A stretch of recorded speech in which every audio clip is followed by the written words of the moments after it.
नमस्कार दोस्तों, मैं आपके साथ दीपा गौतम और स्वागत है आपका हमारे जीएसपी चैनल में। यानी हकीकत जैसी खबर मिलेगी आपको वैसी।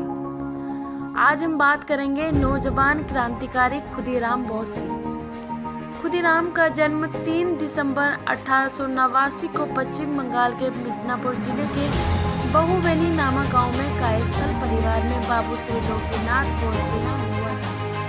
उनकी माता का नाम लक्ष्मी प्रिया देवी था। बालक खुदीराम के मन में देश को आज़ाद कराने की ऐसी लगन लगी कि 9वीं कक्षा के बाद ही पढ़ाई छोड़ दी और स्वदेशी आंदोलन में कूद गए। छात्र जीवन से ही ऐसी लगन मन में लिए इस नौजवान ने हिंदुस्तान पर अत्याचार सत्ता चलाने वाले ब्रिटिश साम्राज्य को ध्वस्त करने के संकल्प में अलौकिक धैर्य का परिचय देते हुए पहला बम फेंका और मात्र 19वें वर्ष में हाथ में भगवत गीता लेकर हंसते हंसते फांसी के फंदे पर चढ़कर इतिहास रच दिया। स्कूल छोड़ने के बाद खुदीराम रिवॉल्यूशनरी पार्टी के सदस्य बने और वंदे मातरम पैम्फलेट वितरित करने में महत्वपूर्ण भूमिका निभाई। 1905 में बंगाल के विभाजन के विरोधी में चलाए गए आंदोलन में उन्होंने भी बढ़ चढ़कर भाग लिया। फरवरी 1906 में मिदनापुर में एक औद्योगिक तथा कृषि प्रदर्शनी लगी हुई थी। प्रदर्शनी देखने के लिए आसपास के प्रांतों से सैकड़ों लोग आने लगे।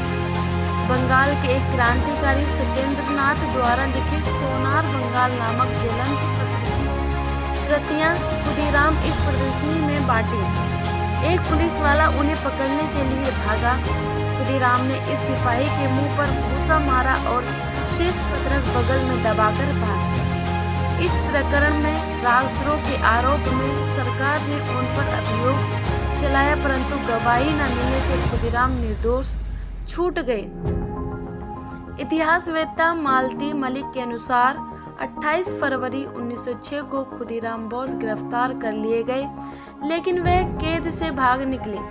लगभग 2 महीने बाद अप्रैल में वह फिर से पकड़े गए।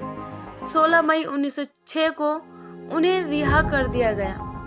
6 दिसंबर 1907 को खुदीराम ने नारायणगढ़ रेलवे स्टेशन पर बंगाल के गवर्नर की विशेष ट्रेन पर हमला किया, परंतु गवर्नर बच गया। मिदनापुर में युगांतर नाम की क्रांतिकारियों की गुप्त संस्था के माध्यम से खुदीराम क्रांतिकारी पहले ही जुट चुके थे। 1905 में लॉर्ड कर्जन ने जब बंगाल का विभाजन किया तो उसके विरोध में सड़कों पर उतरे अनेकों भारतीयों को उस समय के कलकत्ता के मजिस्ट्रेट किंग्सफोर्ड ने क्रूर दंड दिया। अन्य मामलों में भी उसने क्रांतिकारियों को बहुत कष्ट दिया था। इसके परिणाम स्वरूप किंग्सफोर्ड को पदोन्नति देकर मुजफ्फरपुर में न्यायाधीश के पद पर भेजा। युगांतर समिति के लिए एक गुप्त बैठक में किंग्सफोर्ड को ही मारने का निश्चय हुआ। इस कार्य हेतु खुदीराम तथा प्रफुल्ल कुमार चाकी का चयन किया गया। खुदीराम को एक बम और पिस्तौल दी गई। प्रफुल्ल कुमार को भी एक पिस्तौल दी गई। मुजफ्फरपुर में आने पर इन दोनों ने सबसे पहले किंग्सफोर्ड के बंगले की निगरानी की। उन्होंने उसकी बग्घी तथा उसके घोड़े का रंग देख लिया। खुदीराम तो किंग्सफोर्ड को उसके कार्यालय में जाकर ठीक से देख भी आए। अंग्रेज पुलिस उनके पीछे लग गई और बेनी रेलवे स्टेशन पर उन्हें घेर लिया। अपने को पुलिस से घिरा देख प्रफुल्ल कुमार चाकी ने खुद को गोली मारकर अपनी शहादत दे दी, जबकि खुदीराम पकड़े गए। 11 अगस्त 1908 को भगवत गीता हाथ में लेकर खुदीराम धैर्य के साथ खुशी खुशी फांसी चढ़ गए और उस समय उनकी उम्र मात्र 19 वर्ष की थी।